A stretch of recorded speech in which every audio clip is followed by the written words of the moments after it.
ko'y nagugutom. Turuan mo akong magbigay ng tinapay. Kung siya'y nauuhaw sa gitna ng disyerto, turuan mo akong magbigay ng tubig. Hindi pagiganti ang aking pipiliin, kundi ang pag-ibig na nagmumula sa'yo. Sapagkat ikaw ang Diyos ng katarungan, at ikaw ang gaganti sa lahat ng tama. Turuan mo akong magmahal gaya ng pag-ibig mo.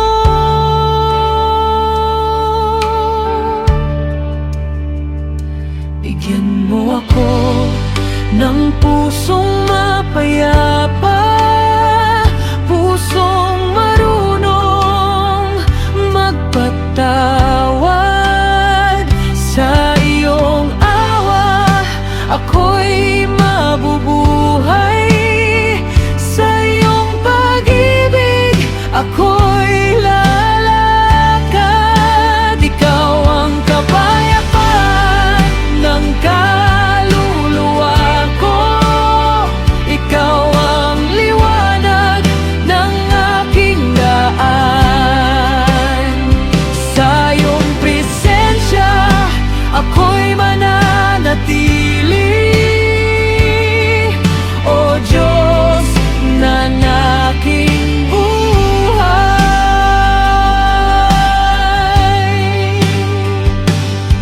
Ang salita'y maaaring magdala ng bagyo, ngunit ang karunungan ay nagdadala ng kapayapaan.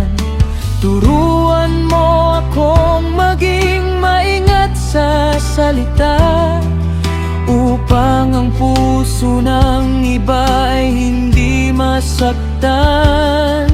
Ang taong walang pagpipigil sa sarili ay parang lungsod na walang pader.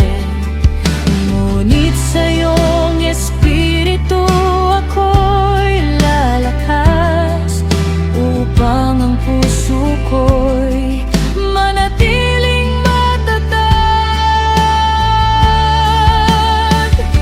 Bigyan mo ako ng pusong mapayapa, pusong marunong magpatawad.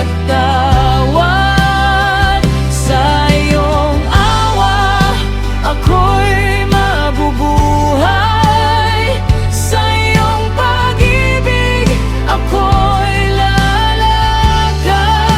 Ikaw ang kapayapaan ng kaluluwa ko, ikaw ang liwanag ng aking daan.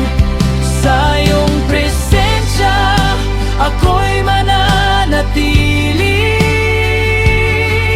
O Diyos ng aking buhay.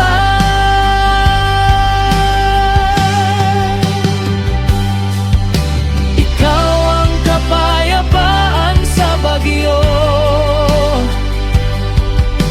ikaw ang katahimikan ng puso.